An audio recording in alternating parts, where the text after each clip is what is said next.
सरस्वती महाभागे विद्ये कमललोचने विश्वरूपे विशालाक्षे विद्यां देहि नमस्तुते। गजाननं भूतगणाधिसेवितं कपितजम्बोफलचारुभक्षितं उमासुतं शोकविनाशकारकं नमामि विघ्नेश्वरपादपङ्कजम्। गुरु ब्रह्मा गुरु विष्णु गुरुदेवो महेश्वरः गुरु साक्षात् परं ब्रह्म तस्मै श्री गुरुवे नमः। चतुर्थ स्कंध अथ चतुर्दशो अध्याय राजा बेन की कथा। अब मैत्रेय जी राजा बेन की कथा के बारे में बतलाते हैं कि विदुर जी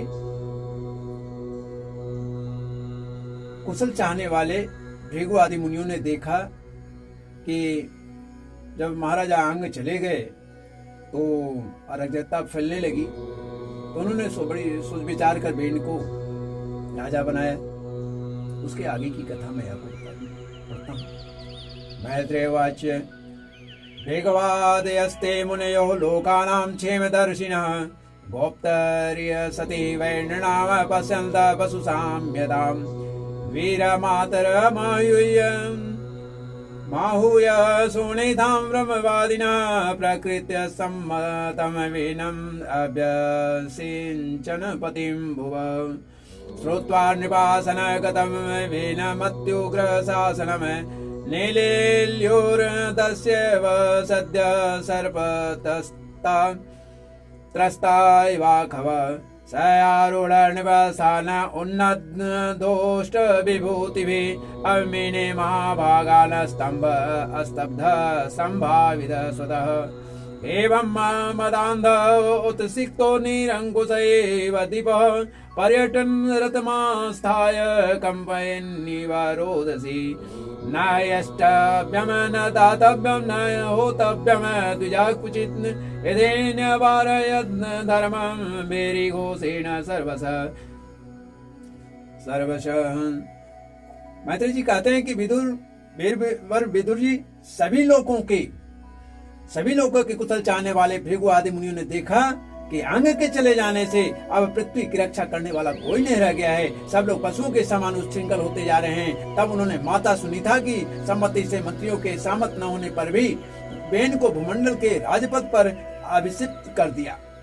बेन बड़ा कठोर शासक था। जब चोर डाकू ने सुना कि वही राजसिंहासन में बैठा है, तब सर्प से डरे हुए चूहों के समान वे सब तुरंत ही जहां तहां छिप गए। राज्यासन पाने पर बेन 8 लोकपालों की ऐश्वर्य कला के कारण उन्मत्त हो गया और अभिमान बस अपने को ही सबसे बड़ा मानकर महापुरुषों का अपमान करने लगा। वह ऐश्वर्य मद से अंधा हो तट पर चढ़कर निरंकुश गजराज के समान पृथ्वी और आकाश को कांपाता हुआ सर्वत्र विचरने लगा। कोई भी द्विजातीय वर्ण का पुरुष कभी किसी प्रकार का यज्ञ दान और हवन न करे। अपने राज में वह यह डिंडोला पिटवाकर अपने सारे धर्म कर्म बंद करवा वेनस्यावेक्ष्य मुनयो दुर्वृत्तस्य विचेष्टितं विमृश्य लोकव्यसनं कृपयोचोस्म सत्रिणः अहो वयत् प्राप्तं लोकस्य व्यसनं महत् दारुण्योभ्यतो दीप्तेव तस्करपालयो। दोष बेन का ऐसा अत्याचार देख करके सारे ऋषि मुनि एकत्र हुए और संसार पर संकट आया समझकर करुणावश आपस में कहने लगे, अहो जैसे दोनों ओर जलती हुई लकड़ियों के बीच में रहने वाला चिट्टी और जीव महान संकट में पड़ जाता है, वैसे ही सारी प्रजा एक ओर राजा के और दूसरी ओर चोर डाकों के अत्याचार से महान संकट में पड़ गया है, संकट में पड़ रही है। तब अराजक भयादेश कृतो राजा तदर्हण ततोप्यासीत् वयम् त्वद्य कथं स्यात् स्वस्तिदीनाम् अहेरिवापयः सुपोषः पोषकस्याप्यनर्थभूत मृत् वेन प्रकृत्यैव खलः सुनीता गर्भसम्भवः निरूपितः प्रजापालः सहजेऽङ्गा सति वै प्रजा तथापि सान्त्वये मामुं नास्मास्तत्पादकम् अस्पृशेत्। हमने अराजकता के भय से ही अजुक होने पर भी बेन को राजा बना दिया। बनाया था, किंतु अब उससे भी प्रजा को भय हो गया। ऐसी अवस्था में प्रजा को किस प्रकार सुख शांति मिल सकती है। सुनीता को की कोख से उत्पन्न हुआ यह बेल स्वभाव से ही दुष्ट है, परंतु सांप को दूध पिलाने के समान इनको पालने वालों के लिए अनर्थ का कारण हो सकता है। अनर्थ का कारण हो गया। हमने इसे प्रजा की रक्षा के लिए राजा बनाया था, नियुक्त किया था, या आज उसी को नष्ट करने पर तुला हुआ है। इतना सब होने पर भी हमें इसे समझाना अवश्य चाहिए। ऐसा करने से इसके लिए किए हुए पाप हमें स्पर्श नहीं करेंगे। तदेविद्वद्भिर सद्वृत्तो वेनोऽस्माभिः कृतो नृपः सान्त्वितो यदि नो वाचं न ग्रहीष्यत्यधर्मकृत् लोकधिक्कारसन्दग्धं दहिष्यामः स्वतेजसा इव मध्यवसायेन येनं मुनियो गूढमन्यवः उपव्रज्या ब्रुवन् वेणं सान्त्वयित्वा च सामवी।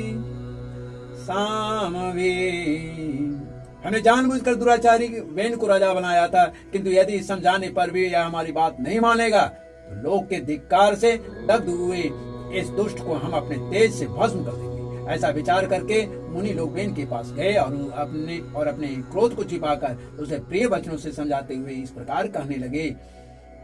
मुनियों ने कहा, निपवैर्य निबोधे ताद्यत्ते विज्ञापयाम भो वायु श्रीबल कीर्तिनां तव ताद्विवर्धनम् धर्मे आचरित पुंसां वाङ्मन कार्य बुद्धिभिः लोकान् विशोकान् वितरत्यथानन्त्यमसङ्गिनाम् स ते मा विनसे द्वीर प्रजानां क्षेम लक्षणम् यस्मिन् विनष्टे नृपतिरेश्वर्यादवरोहते। मुनियों ने कहा, राजन, हम आपसे जो बात कहते हैं उस पर ध्यान दीजिए। इससे आपकी आयु, श्री, बल और कृति की वृद्धि होगी। यदि मनुष्य मन, वाणी, शरीर और बुद्धि से धर्म का आचरण करे तो उसे स्वर्गादि शोक रहित लोकों की प्राप्ति होती है। यदि उसका निष्काम भाव हो तब तो वही धर्म उसे अपने अनंत मोक्ष पद पर पहुंचा देता है। इसलिए वीरवर, प्रजा का कल्याण रूप वह धर्म आपके आचरण नष्ट नहीं होना चाहिए। धर्म के नष्ट होने से राजा भी ऐश्वर्य से च्युत हो जाता है। जो राजा दुष्ट मंत्री और चोर आदि से अपनी प्रजा की रक्षा करते हुए न्यायानुकूल कर लेता है, वह इस लोक में और परलोक में दोनों जगह सुख पाता है। राजन् साध्वमातेभ्यश्चोरादिभ्यः प्रजा नृप रक्षणेता बलिं गृह्णन् निहत् प्रेत्य च मोदते यस्य राष्ट्रे पुरे चैव भगवान् यज्ञपुरुषः युज्यते स्वेन धर्मेण जनैर्वर्णाश्रमान्वितैः तस्य राज्ञो महाभाग भगवान् भूतभावनः परितुष्यति विश्वात्मा तिष्ठतो निज शासने। जिसके राज्य अथवा नगर में वर्णाश्रम धर्मों का पालन करने वाले पुरुष स्वधर्म पालन के द्वारा भगवान यज्ञ पुरुष की आराधना करते हैं, महाभाग अपनी आज्ञा का पालन करने वाले उस राजा से भगवान सदा प्रसन्न रहते हैं, क्योंकि वे ही सारे विश्व की आत्मा तथा संपूर्ण भूतों के रक्षक हैं।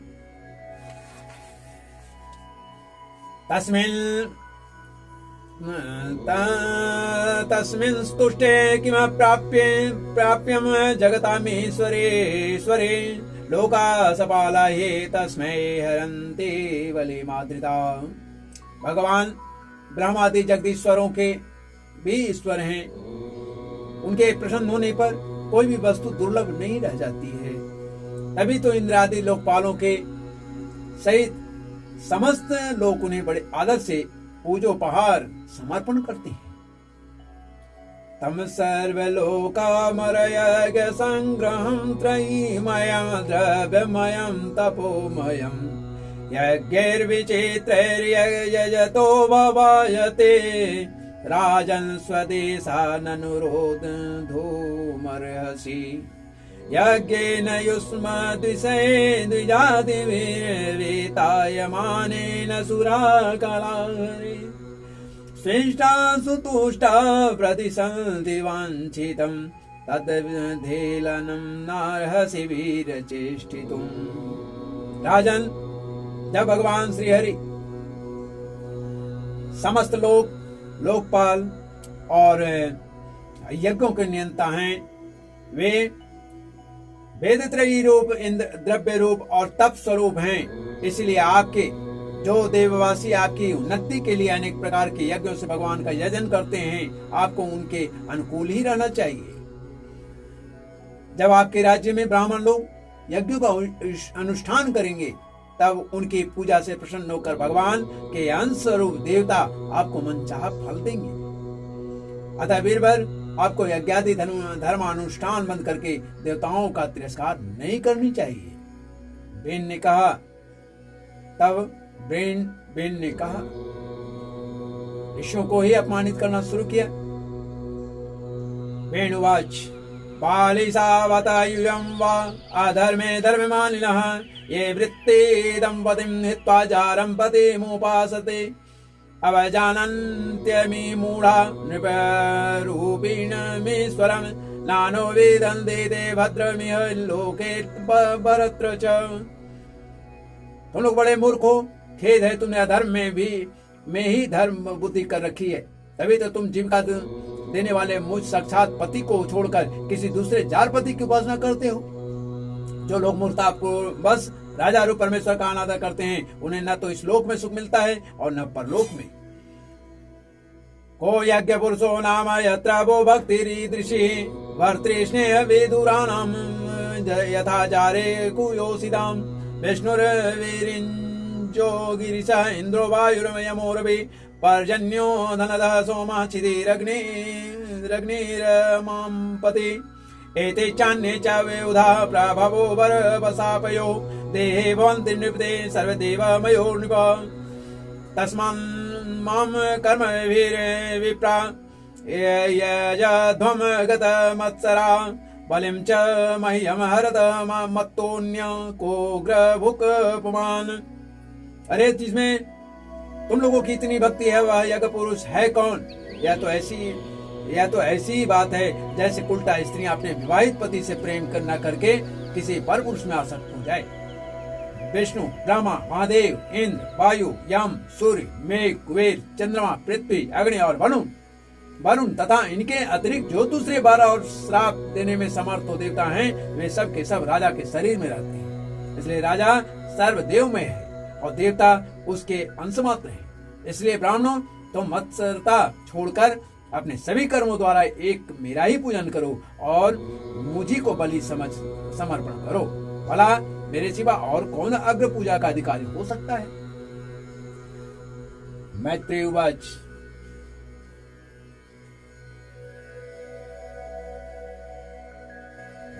एतमे विपर्यमते पापीयानुत्पदं गतः अनुनीयमानस्ताद्याच्च न चक्रे भ्रष्टमङ्गल इति ते सत्कृतास्तेन द्विजा पण्डितमानिनः भगणायां भव्ययाञ्चायाच्यां तस्मै विदुरचुक्रुधो हन्यतामन्तामेषा पापस् प्रकृति दारुणः जीवन जगद सावासु कुरुते भस्मसात् ध्रुवम्। इस प्रकार विपरीत बुद्धि होने के कारण वह अत्यंत पापी और कुमारगामी हो गया था। उसका पुण्य छीन हो चुका था। इसलिए मुनियों के बहुत विनय पूर्वक प्रार्थना करने पर भी उसने उसकी बात पर ध्यान नहीं दिया। कल्याण रूप विदुर जी अपने को बड़ा बुद्धिमान समझने वाले बेन ने जब उन मुनियों का इस प्रकार अपमान किया, तब अपनी मांग को व्यर्थ हुए देख वे उस पर अत्यंत कुपित हो गए। मार डालो, इस स्वभाव से ही दुष्पापी को मार डालो। यदि जीता रह गया तो कुछ ही दिनों में संसार को अवश्य भस्म कर डालेगा। नायमर सदवृत्तो नरदेव वरासनम ये योधि यज्ञपदिं विष्णु विनिंदत्य न पत्रप को वैनम परे चक्षिता वेनमेक मृते सुमम प्राप्त ईदृशमैश्वर्यम यदनुग्रह भाजनम एत्थं व्यवसितान्तु मृषयोरुण मन्येव निजघ्नुर्हुं कृतैर्वीणम हतमच्युत निंदया यह दुराचारी किसी प्रकार राज सिंहासन के योग्य नहीं है, क्योंकि यह निर्लज साक्षात यज्ञपति श्री विष्णु भगवान की निंदा करता है और जिसकी कृपा से इसे ऐसा ऐश्वर्य मिला, उस श्री हरि का निंदा भागे बेन को छोड़कर और कौन कर सकता है। इस प्रकार अपने छिपे हुए क्रोध को प्रकट कर उन्होंने उसे मारने का निश्चय कर लिया। वह तो भगवान की निंदा करने के कारण पहले ही मर चुका था, इसलिए केवल हुंकारों से ही उन्होंने उसका काम तमाम कर दिया।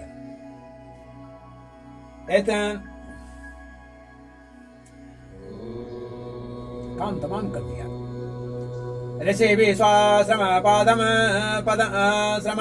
गते पुत्र कलेवरम सुनीता बालयामासा विद्या योगेन सोजते एकदा मुनेस्ते तो सरस्वत सलीलाप्लुता हुत्वाग्निं सत कथाश्चक्रुरुपविष्टा सरित्न तटे भिक्षुत्थितांस्ततोत्पाता नाहुर्लोकभयङ्करान् आप्याभद्रमनाथाया दस्युभ्यो न भवेद् भुवः एवं ऋषन्त ऋषयो धावतां सर्वतोदिशं पांसो समुत्थितो भूरिश्चोराणां विलुम्पताम्। जब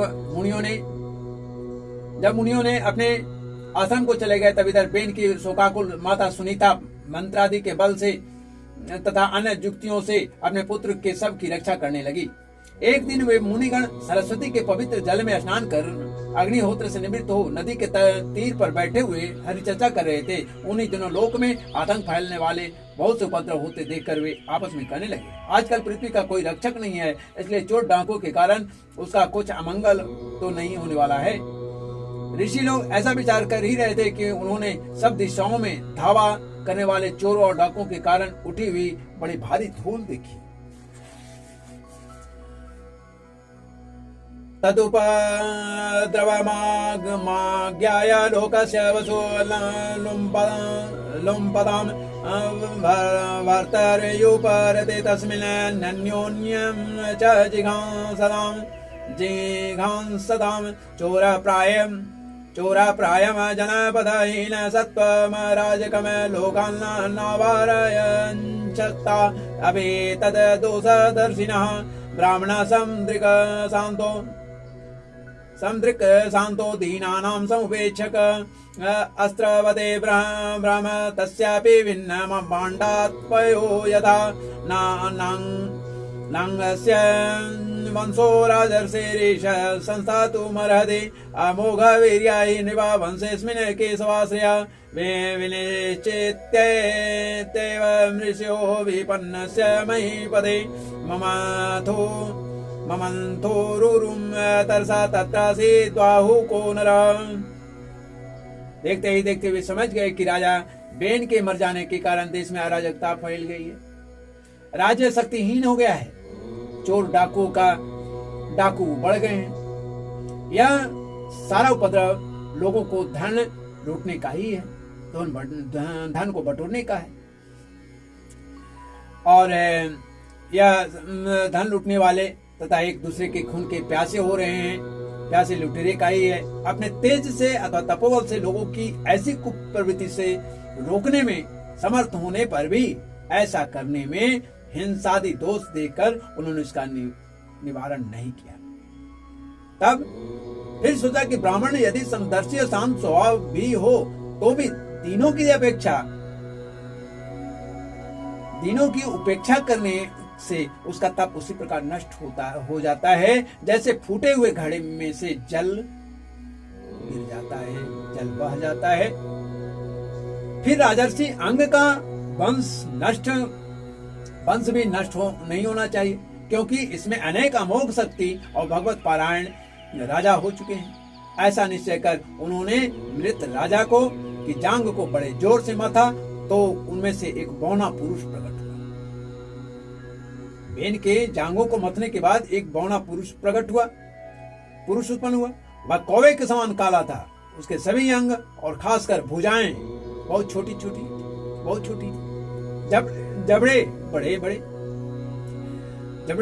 जबड़े बहुत बड़े थे, टांगे छोटी, नाक चपटी, नेत्र लाल, केस तांबे के रंग की था। उसने बड़ी दीनदार नम्र भाव से पूछा कि मैं क्या करूं, मुझे क्यों उत्पन्न किया गया है? तो ऋषियों ने कहा, निषिद्ध माने होता है बैठ जाओ। इसी से वह निषाद कहलाया। उसने जन्म लेते ही राजा बेन के भयंकर पापों को अपने ऊपर ले लिया। इसीलिए उसके वंशधर जो थे न साध्वी, हिंसा, लूटपाट आदि पाप कर्मों में रत रहते हैं। अतः वे गांव और नगर में न टिककर वन और पर्वतों में ही निवास करते हैं। इस तरह से राजा बेन की कथा पूर्ण होती है।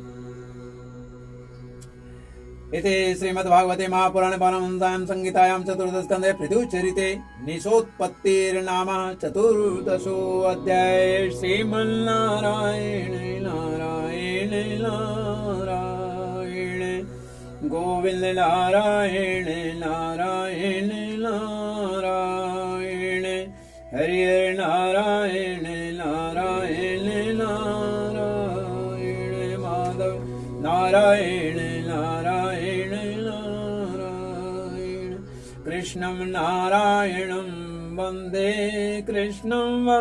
व्रजप्रियं कृष्णं नारायणं वन्दे व्रजप्रियं कृष्णं द्वैपायनं वन्दे कृष्णं वन्दे पृथासुतं कृष्णं द्वैपायनं वन्दे कृष्णं वन्दे पृथासुतं कृष्णं नारायणं वन्दे कृष्णं वन्दे व्रजप्रियं कृष्णं द्वैपायनं वन्दे कृष्णं वन्दे पृथासुतं। बोलिए श्री लक्ष्मी नारायण भगवान की जय।